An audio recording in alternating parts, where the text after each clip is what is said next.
Bienvenidos a esta cuarta clase de la materia Historia de la Educación Argentina. Esta clase, este encuentro se sitúa entre finales del siglo XVIII y principios del siglo XIX, más precisamente entre las iniciativas que se impulsaron en el marco de las reformas borbónicas y los primeros tiempos revolucionarios.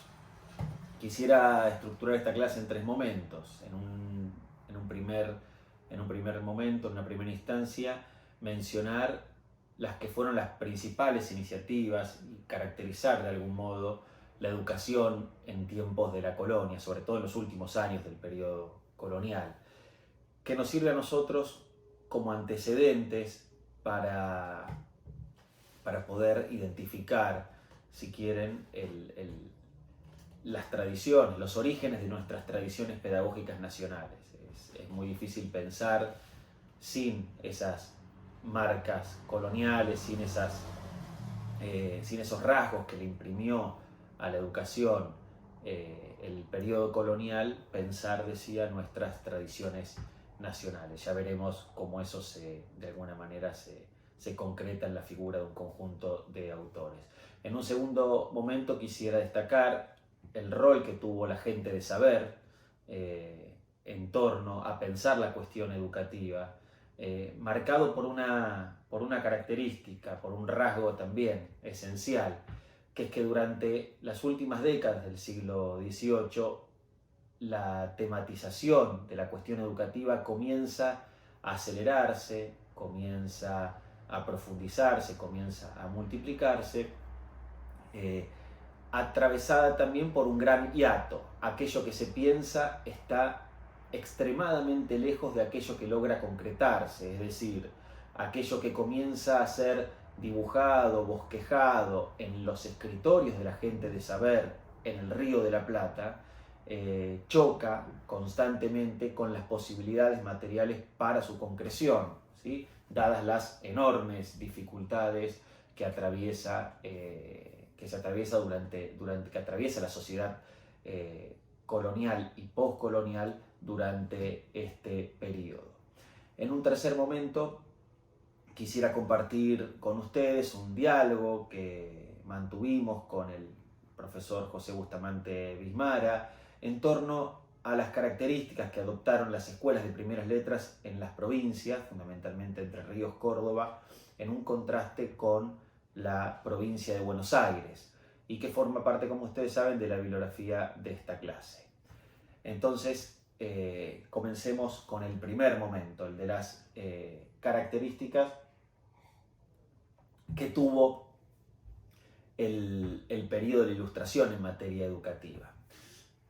Ya dijimos que hasta el ascenso de los Borbones, en el inicio del siglo XVII, las escuelas elementales no ocuparon un lugar privilegiado entre las preocupaciones de la administración colonial. Recordemos esta cuestión, ¿no? En el siglo XVIII, el siglo XVIII español estuvo marcado por grandes proyectos y también grandes fracasos.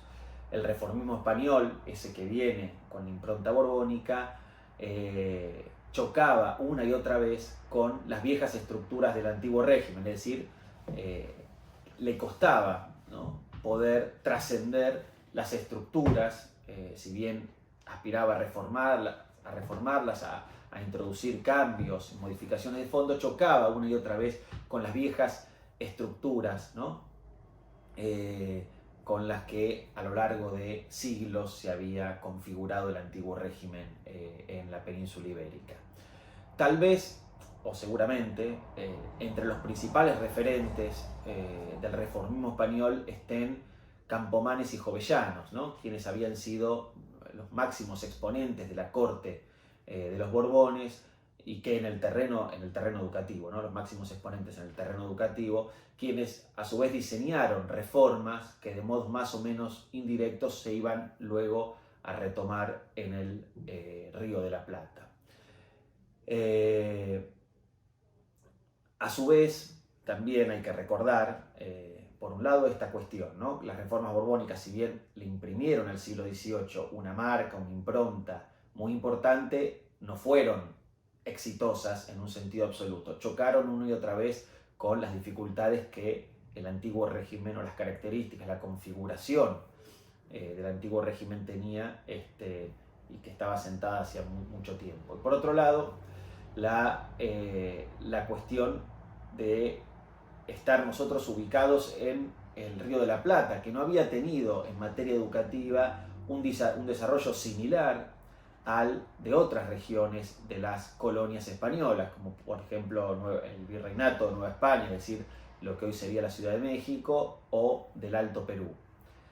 Recién a partir de la Real Instrucción del 11 de junio de 1771, las Reales Instrucciones eran las órdenes que el rey profería para el conjunto de sus colonias, se establece por primera vez la obligación que deben asumir los cabildos para pagar el médico, el cirujano y el maestro de escuela, ¿no? Tanto en los pueblos de indios como de españoles, ¿no?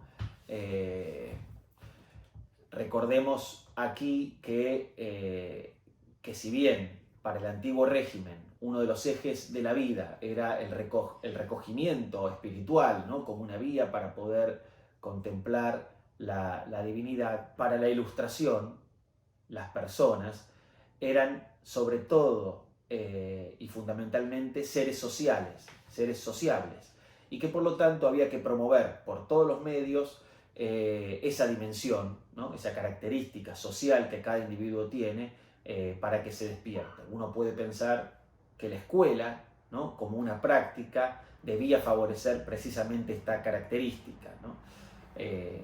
Sin que ello implicara, por cierto, abandonar el carácter religioso, ¿no? Que cada individuo debe profesar.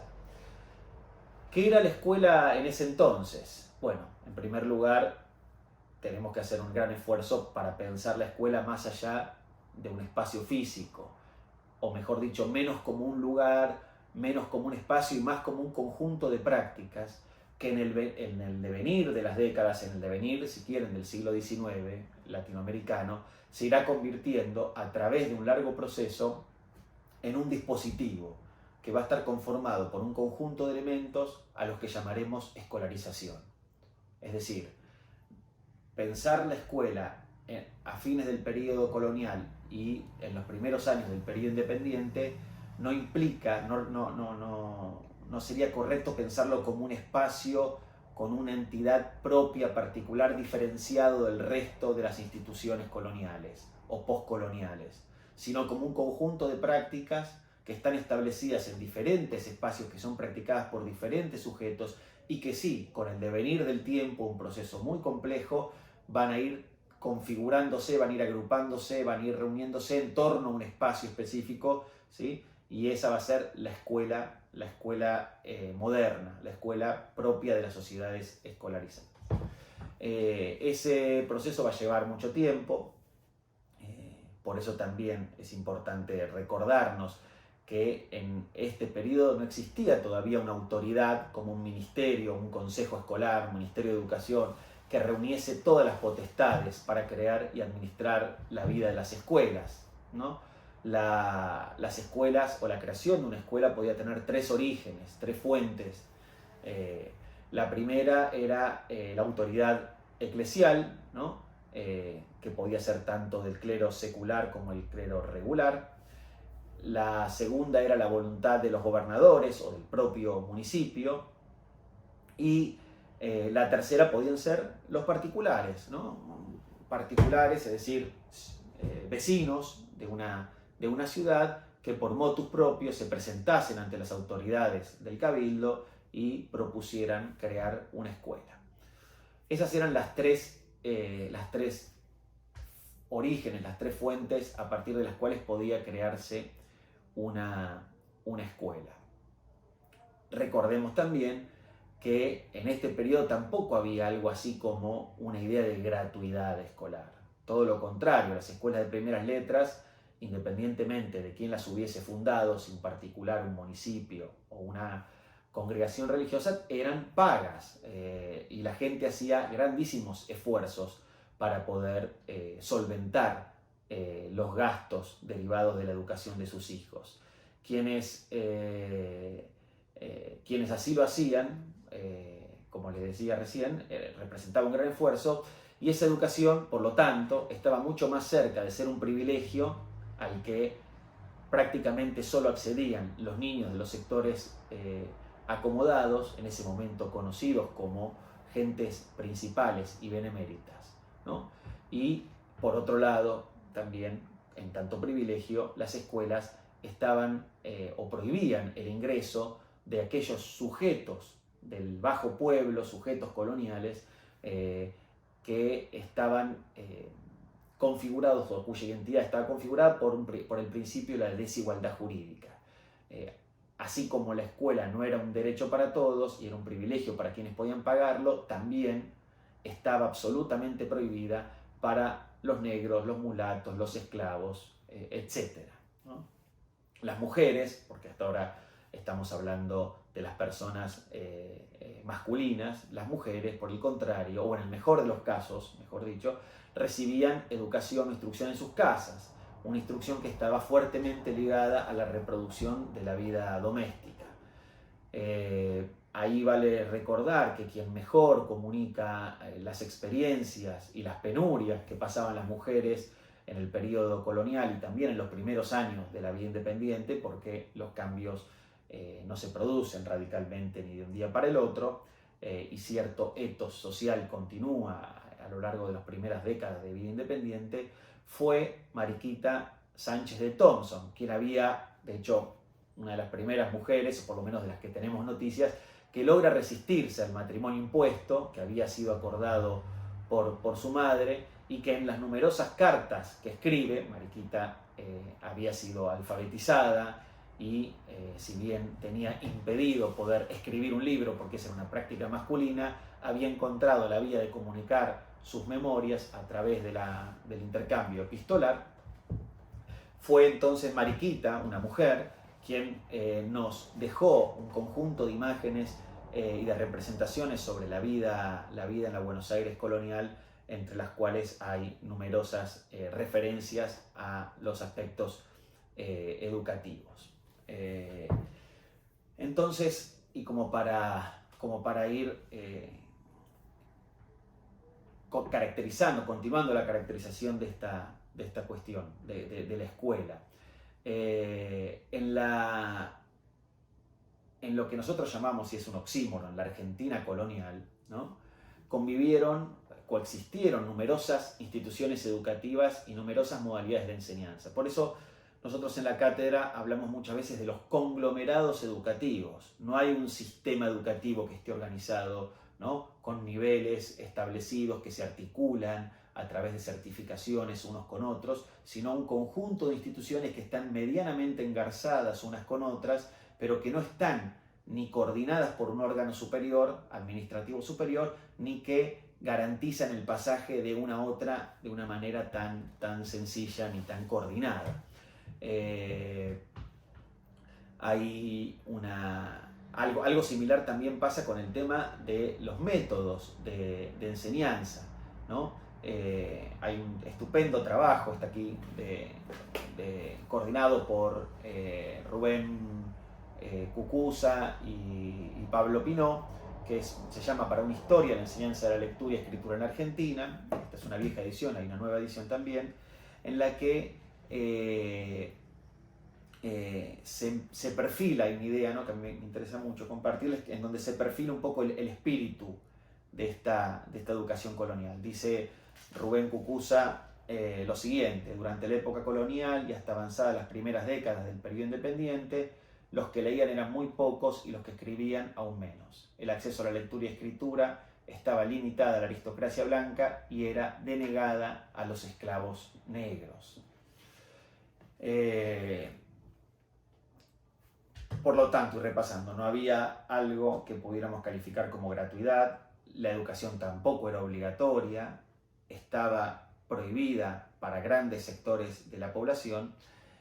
También hay que decir que no existía algo así como un horario escolar, es decir, o los tiempos depositados a la educación eran tiempos que no estaban pautados, que podían variar según los cambios del clima, según la lección del día, según el lugar donde se impartiesen, según quién lo hiciera, etc. Es decir, funcionaban con un grado mínimo de organización, pero no existía algo así como un método de enseñanza común a todas las escuelas de primeras letras.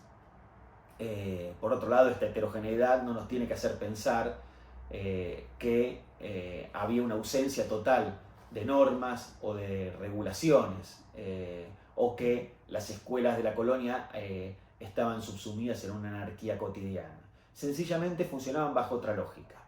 Y esa otra lógica podemos pensarla, y hay otra idea de un historiador de la educación colombiano que me interesa recuperar, Alberto Martínez Boom. Él decía, ¿no?, que esa otra lógica bajo la cual puede pensarse la escuela de la colonia es, y cito, un derecho del príncipe, como el escenario de la normalización y la homogenización de la población, como la factoría de los buenos cristianos y de los buenos vasallos. Esta afirmación, sin embargo, tiene algunos elementos que nos tienen que dar a pensar. En primer lugar, su alcance. Como dijimos, la escuela estaba reservada para unos pocos. Si bien la escuela o la educación puede pensarse como un derecho del príncipe, ¿sí?, que le baja a la población que tiene bajo su cuidado para transformarlos en buenos vasallos, esa educación era limitada a porciones muy recortadas de esa población. Entonces, vale la pena preguntarnos cómo se educaban aquellos que no se educaban en las escuelas. Entonces, esta es una cuestión importante, ¿no? La otra cuestión es, bueno, que efectivamente las escuelas eran ámbitos que estaban centrados en una formación muy elemental. Esa formación muy elemental estaba dada por la enseñanza de la lectura, de la escritura y del cálculo, ¿no? Esos saberes, por supuesto, se combinaban con la doctrina cristiana, que se efectuaba principalmente a través de la lectura del catecismo. El catecismo es un libro que, como saben, tiene una característica central. Está organizado en torno a preguntas y respuestas que quienes lo estudian, quienes lo tienen que aprender, deben memorizar, ¿sí?, y deben repetir de la manera más fielmente posible, es decir, la más parecida, si no exactamente igual a cómo está escrita, ¿no? Es una suerte de preguntas y respuestas que deben ser verbalizadas de manera idéntica a cómo han sido escritas. En la América colonial había la difusión del catecismo fue muy notable. El catecismo del padre Gaspar de Astete es uno de los principales catecismos que ha circulado por la región y que fue reformado en varias oportunidades, unas de ellas por el jesuita Ripalda hacia fines del siglo XVI. Muchas veces, incluso para garantizar que esos aprendizajes se habían realizado, los cabildos organizaban certámenes públicos, reunían a todos los niños en la plaza y les hacían recitar de memoria lo que habían aprendido. Junto con la institución de la escuela elemental hay otra institución que es muy importante mencionar, que son los colegios. En Buenos Aires y en Córdoba existían dos de los principales colegios de esta época, del fines del siglo XVIII, principio del XIX, y luego se irán construyendo otros, en Tucumán, por ejemplo, muy importante, pero fundamentalmente en Buenos Aires el colegio que se crea es el Real Colegio Convictorio Carolino, ¿no?, que es el Real Colegio está dedicado o está hecho en honor al rey, ¿no? Se había emplazado en lo que había sido la sede del viejo Colegio de San Ignacio. El viejo Colegio de San Ignacio lo habían creado los jesuitas en 1710 en lo que hoy es la Manzana de las Luces, en la ciudad de Buenos Aires, muy próxima, a 200 metros del Cabildo, donde está ubicado el Cabildo. Ese colegio de San Ignacio, es importante mencionar esto para que veamos que la historia de las instituciones diferentes instituciones pueden ocupar el mismo espacio físico, ¿sí? En ese mismo espacio físico funcionó el Colegio Grande en 1767, es decir, a partir del momento en que se expulsa a los jesuitas del territorio español. Los reyes de España expulsan a los jesuitas por considerarlos enemigos de la corona, y lo que se llama las temporalidades, es decir, los bienes de los jesuitas, pasan a ser administrados por las autoridades coloniales. Al Cabildo de Buenos Aires le queda bajo su poder el colegio, el colegio, perdón, de San, el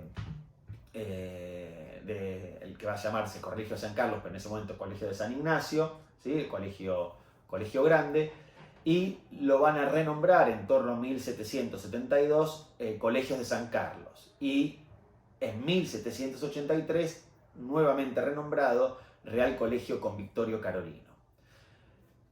Este colegio en 1863 nuevamente por Bartolomé Mitre va a ser rebautizado como Colegio Nacional de Buenos Aires. Ese es otro capítulo de nuestra historia de la educación con el cual nos entreveremos en unas cuantas lecciones, pero este Colegio Nacional de Buenos Aires tiene toda esta historia por detrás. El 3 de noviembre de 1783, el virrey Bertis, ¿no? El virrey Bertis, que estaba a cargo de la ciudad de Buenos Aires, rebautiza, ¿no? al colegio, al viejo colegio jesuita, Real Colegio Convictorio de San Carlos, y apenas un mes después dicta sus constituciones. En esas constituciones hay toda una serie de cláusulas que establecen cuáles son las condiciones para el ingreso a sus claustros, qué características debían tener los estudiantes, que debían formar parte del sector más destacado de la sociedad colonial, no podían tener menos de 10 años de edad, tenían que ser hijos legítimos, ¿sí? Hijos legítimos, y debían saber leer y escribir suficientemente. También debían contar con buenas inclinaciones y costumbres. Y, por supuesto, en esas cláusulas se establecía que no podían asistir a sus aulas cristianos nuevos, moros, judíos, procesados por el Santo Oficio, o que hayan practicado oficios infames, ¿no? Es decir, al igual que en las escuelas de primeras letras, en el Colegio de San Carlos se prohibía, al tiempo que se marcaba, ¿no?, a un sector de la sociedad como aquel que reunía las condiciones, los privilegios para acceder a sus aulas, también se marcaba quienes no podían terminantemente ingresar a ellas. La institución, el colegio, ¿no? El colegio real contaba con una muy importante reputación, al haber sido el primero incluso que se instala en la ciudad, en manos de los jesuitas, y por sus aulas, y también porque por sus aulas pasan algunos de los grandes referentes de quienes van a ser luego grandes referentes del proceso revolucionario: Mariano Moreno, Manuel Belgrano, Cornelio Saavedra, Juan José Castelli, Juan Martín de Pueyrredón, entre muchos otros. La institución en el periodo colonial estuvo a cargo del clero secular y dependía directamente del virrey. Estamos hablando ya a partir del momento en que fueron expulsados los jesuitas.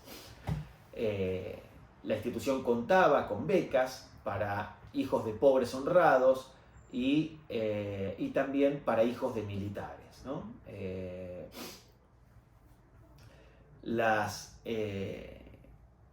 El colegio, hay que decirlo también, funcionó, o quizás en una clave más hipotética, pero hay que decir que ese colegio, creado por las autoridades virreinales, ¿no?, como parte de la renovación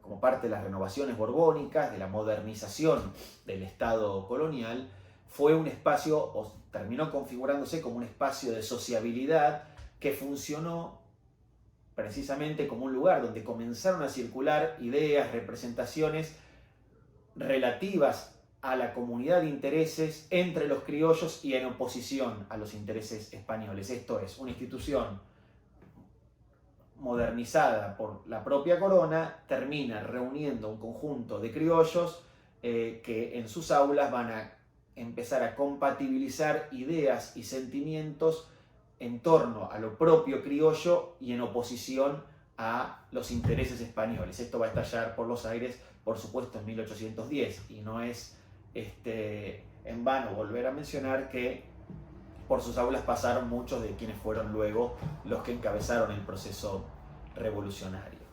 Hay una serie de incidentes que ocurren en el Colegio Nacional, para que no construyamos tampoco una representación de que sus días transcurrían entre elecciones y una calma cotidiana. El escritor argentino, el historiador argentino Vicente Fidel López narra cómo en torno a 1796 Juan Gregorio de la Cera, junto con un grupo de compañeros, toma el colegio, toma por asalto el colegio, cansado de los maltratos de algunos de sus profesores, organizan un grupo de estudiantes que se arman, ¿no? con armas reales, y que toman el colegio, ¿no? Expulsan a sus compañeros que no se pliegan a la toma de la institución, y son reprimidos por la autoridad virreinal. En ese momento estaba al frente del virreinato el virrey Pedro de Melo, quien da una indicación de que se intervenga el colegio, y en palabras de López, eso genera algunas crueles desgracias cuya naturaleza desconocemos. El otro colegio fundamental, importante de la época, es el Colegio Montserrat, que había sido creado un tiempo antes, el 1 de agosto de 1687, bajo el nombre de Real Colegio Seminario Convictorio de Nuestra Señora de Montserrat. Tenía la impronta de otra ciudad colonial de mucho más largo aliento en términos de la impregnación de la cultura barroca en su sociabilidad, en sus claustros, en su identidad urbana, la ciudad de Córdoba, ¿no? En donde recordemos también que existía la única universidad de la región. La Universidad de Buenos Aires todavía faltan 50 años prácticamente para que sea creada. Entonces, el colegio Montserrat es un colegio mucho más, que tiene una impronta mucho más conservadora incluso que la del Colegio de Buenos Aires. Piensen solamente que recién en 1998, o sea, finales del siglo XX, ¿sí?, pueden ingresar las primeras camadas de mujeres a sus aulas, ¿no? Recordemos que si el colegio fue creado en 1687, la universidad de la cual el colegio dependía había sido creado unos 60-70 años antes, en 1613. También por estas aulas pasaron grandes personalidades de la vida política argentina, y esto hay que subrayarlo porque si no pareciera que todo gira en torno a la órbita porteña. Por sus aulas pasaron Nicolás Avellaneda, Santiago Derqui, Figueroa Alcorta, además de grandísimas personalidades, por ejemplo, del ambiente jurídico, como fue Vélez Arfiel, el creador de nuestro Código Civil, o Joaquín B. González, que fue, además de un gran intelectual, un gran escritor, el fundador de otra universidad argentina, la Universidad Nacional de La Plata.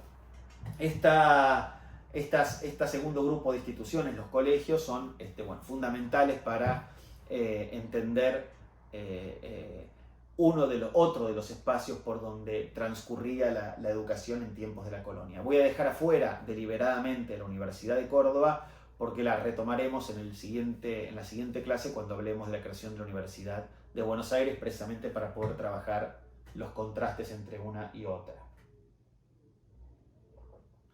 Ahora bien, sería terriblemente injusto, para componer una imagen de la complejidad de la educación en tiempos de la colonia, no preguntarse por los otros tipos de educación, los otros espacios educativos por donde transitaban las infancias durante el periodo.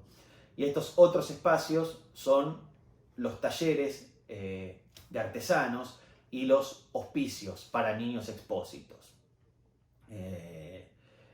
Es importante pensar estas otras formas institucionales o que tenían otro tipo de institucionalidad en torno a la cual se educaban los niños y las niñas en tiempos de la colonia y en las primeras décadas del siglo XIX. Eran muchos los casos en los cuales los niños se insertaban directamente en el mundo del trabajo, fundamentalmente los niños provenientes de los sectores del bajo pueblo, cuyas posibilidades de formarse en las escuelas de primeras letras eran prácticamente nulas.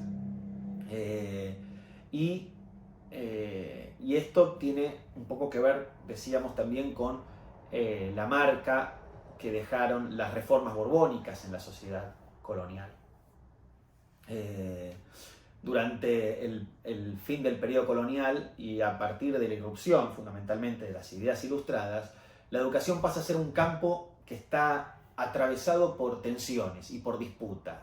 Tensiones y disputas en torno a la legitimidad de los viejos saberes en relación a los nuevos saberes que esas reformas borbónicas están promoviendo, están buscando imponer.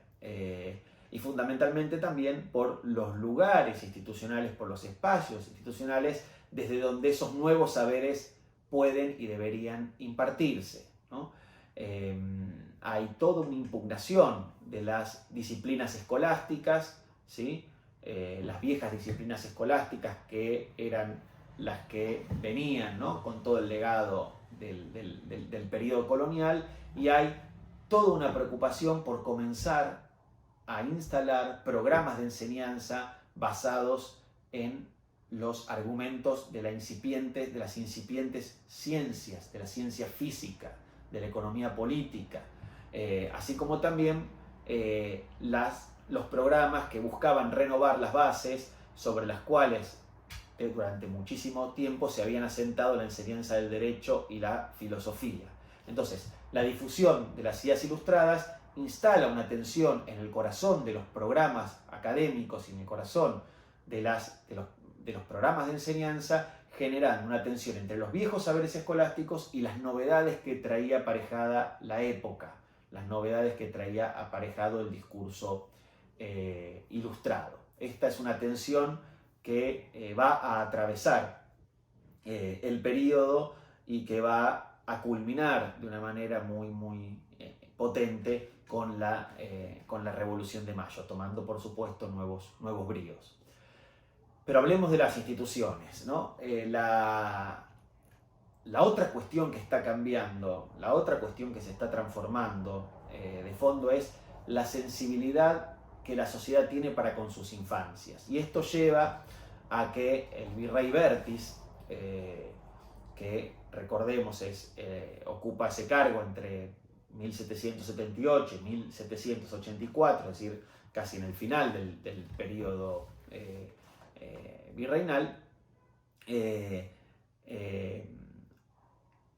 atiende a las demandas de la población, que comienza a escandalizarse porque ven cada vez más, con el crecimiento de la ciudad de Buenos Aires, ven cada vez más que hay niños abandonados en la calle, cada vez más niños que están librados a su suerte. Incluso hay documentos que hablan de que en las inmediaciones de la ciudad aparecen restos de niños que habían sido despedazados, dice así el informe, por los perros cimarrones que merodean, ¿no?, la ciudad, etc.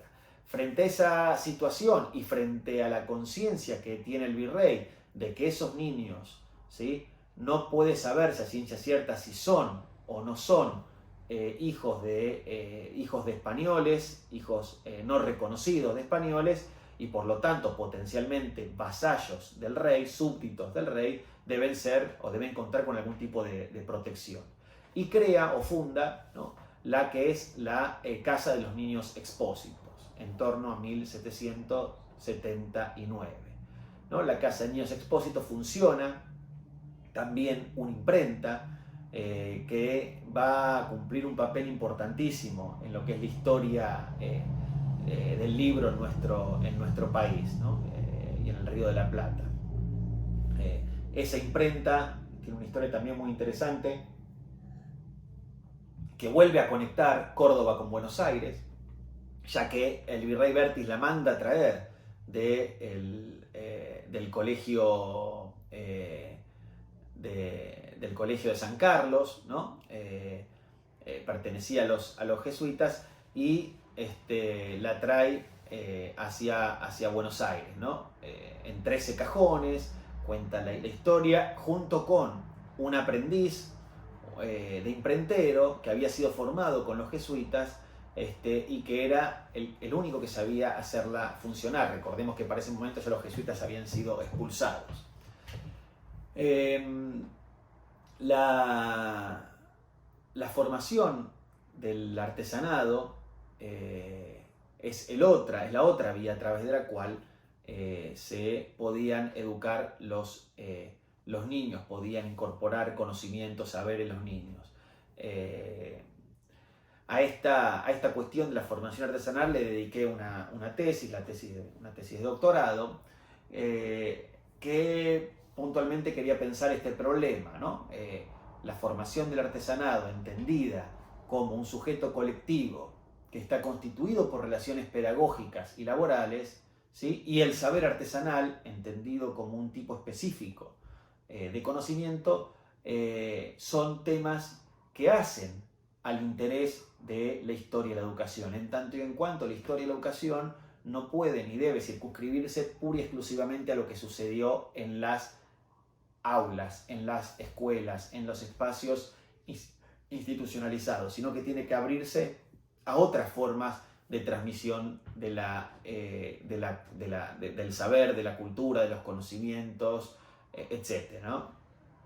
Y una vía para considerar esto precisamente es la que tiene que ver con el trabajo, la formación artesanal.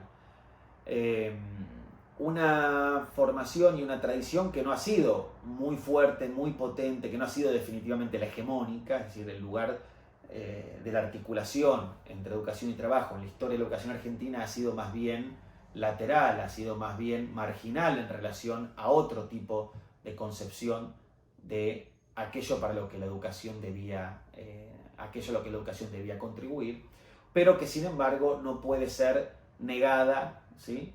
Que sin embargo no puede ser, tiene que ser reconocida, tiene que ser valorada, porque hay en esos elementos, en esas alternativas, una cantidad de elementos, una cantidad de cuestiones que bueno, son importantes recuperar, porque hacen de hecho a nuestra historia de la educación. Entonces este segundo circuito, teníamos los hospicios de los niños expósitos, y teníamos las casas de los herreros, las casas, los talleres de los sastres, de los zapateros, etc., en donde los niños eran colocados para aprender un oficio. Esta vinculación entre un aprendiz y un maestro artesano no era algo que se daba también, que no era que se daba de una manera espontánea o sin un marco regulatorio establecido. Muy por el contrario, en algunas ciudades coloniales esto se hacía a través de los gremios que tenían sus propias regulaciones y instituían períodos, formas, procedimientos, etc. Fundamentalmente Nueva España, México y el Alto Perú. En el caso del Río de la Plata, donde los gremios de artesanos eran mucho más débiles en comparación con las otras ciudades coloniales, estos contratos de aprendizaje se celebraban entre el padre, la madre, el encargado, o incluso también el dueño del niño, porque muchos eran esclavos que habían sido comprados, ¿sí? y que se colocaban a la enseñanza de un oficio artesanal para agregarles valor, es decir, eran una mercancía en ese caso concreto. Eran entonces, establecían, contratos de aprendizaje entre el dueño, el padre, la madre, quien fuera del aprendiz y el maestro. Y ahí se establecían de una manera muy variable la duración de ese contrato, quién debía cuidar y hacerse cargo del mantenimiento, de la alimentación, por ejemplo, de ese niño, de su ropa, quién era el responsable si el niño se fugaba de ir a buscarlo, etcétera, etcétera. Todo esto era o da cuenta de un grado de complejidad, ¿no? En torno al vínculo pedagógico entre maestro, artesano y aprendiz, que no quería dejar de mencionar, porque fue de hecho una experiencia muy importante, sobre todo para los sectores del bajo pueblo, sobre todo para los sectores que no pueden contar su historia educativa, ¿sí? Y que se encuentra en una infinidad de documentos, y esta es otra clave que quizás para ir redondeando esta primera parte hay que mencionar, una de las claves del periodo. Nosotros no contamos con un archivo común constituido sobre la educación en tiempos de la colonia, sino con una infinidad de documentos que están esparcidos en numerosos archivos que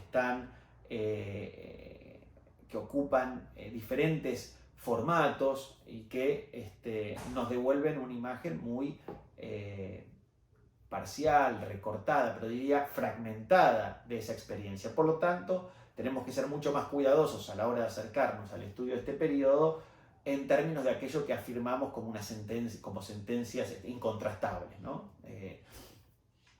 Fíjense, por ejemplo, que no he hecho una mención a un lugar muchas veces común, que es el de que la educación colonial se impartía a través de los castigos corporales.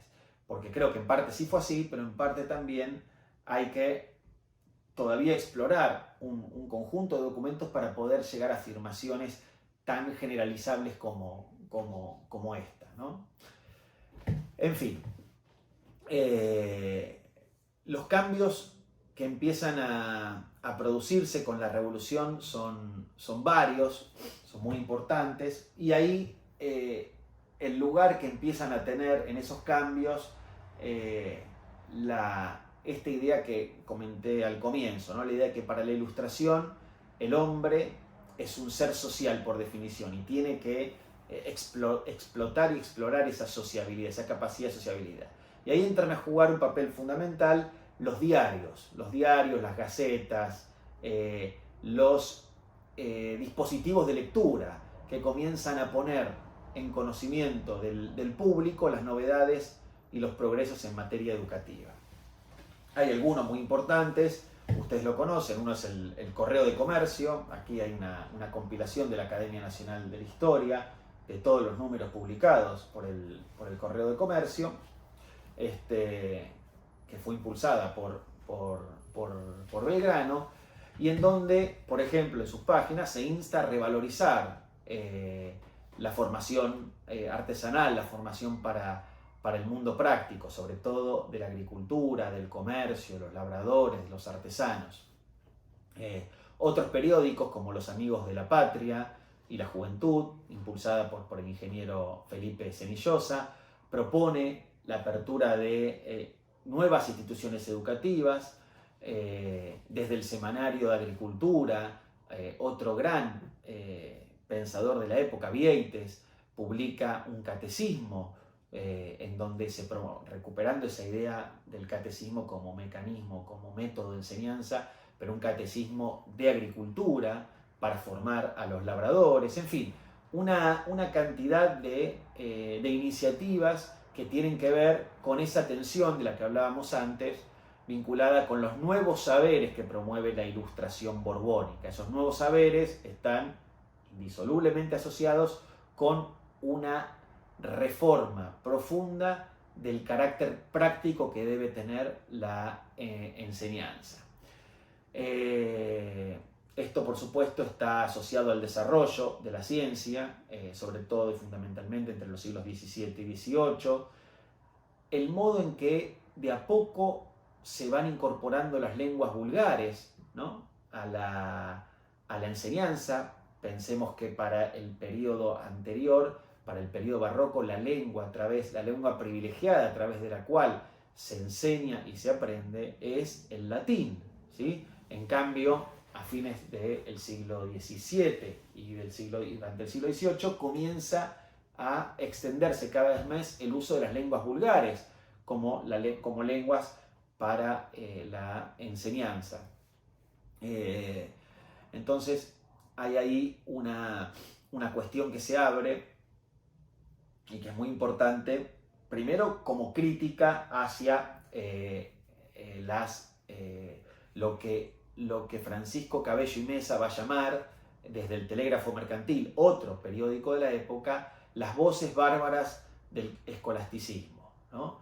Esa crítica de Cabello y Mesa va a producir, ¿no?, toda una serie, va a abrir, mejor dicho, es un síntoma que permite abrir toda una serie de cuestiones vinculadas con la enseñanza de la ciencia y con la impugnación de las enseñanzas escolásticas. Vamos a ver entonces algunas instituciones que se crearon a partir de este periodo. Más adelante, por ejemplo, se crean, ¿no?, la Academia de Náutica en torno ahí cortando el siglo, en 1799. La Academia Náutica es impulsada por el Real Consulado, ¿no?, creada concretamente por Manuel Belgrano. La Escuela de Geometría, Perspectiva, Arquitectura y Dibujo, y toda especie de dibujo, también impulsada por el Consulado. El Protomedicato, la Escuela Militar de Matemáticas, en fin, un conjunto de instituciones que están marcadas por la cuestión o la preocupación por la enseñanza práctica, basada en los principios científicos, ya no más en las ideas escolásticas, en la filosofía escolástica. Hay un desplazamiento del lugar, si quieren, o del fundamento divino del conocimiento para dar lugar a estos principios científicos que por otro lado no entran, para estos promotores no entran en abierta confrontación con la dimensión religiosa que debe cultivar el hombre, pero sí necesariamente con la necesidad de una renovación económica que le permita también a la colonia funcionar en un contexto en donde cada vez más los otros imperios coloniales están realizando avances, progresos, nuevos desarrollos que dejan invariablemente atrás o dejan atrasada a la economía colonial española. Por supuesto que también en este periodo crecen las iniciativas para crear escuelas, y también crece cada vez más el control, el ojo que el cabildo le pone a esas iniciativas, ¿no? Hay en el Archivo General de la Nación están las memorias del antiguo Cabildo de Buenos Aires. En las memorias del antiguo Cabildo de Buenos Aires hay numerosas, un tiempo que me dediqué a estudiar esto, cuando precisamente trabajaba en la tesis sobre la enseñanza o la formación de los artesanos, donde uno encontraba numerosas noticias vinculadas a iniciativas de vecinos de la ciudad de Buenos Aires que se acercaban al Cabildo para proponer abrir escuelas. Y en esos años comienza a haber precisamente un mayor control de parte del Cabildo sobre quiénes son los que quieren enseñar, qué conocimiento del método tienen, cómo lo hacen, etcétera, etcétera, para poder autorizarles la apertura de los mismos. Estas iniciativas van a intensificarse, decía, en el plano de la práctica institucional, pero sobre todo van a comenzar a tener un despegue en el plano de las ideas. Y es en este segundo momento en donde quisiera ahora detenerme para trabajar en torno a tres autores que funcionan como referentes de tres tipos o tres modos en los cuales el discurso ilustrado vinculado con la educación se introdujo en el Río de la Plata.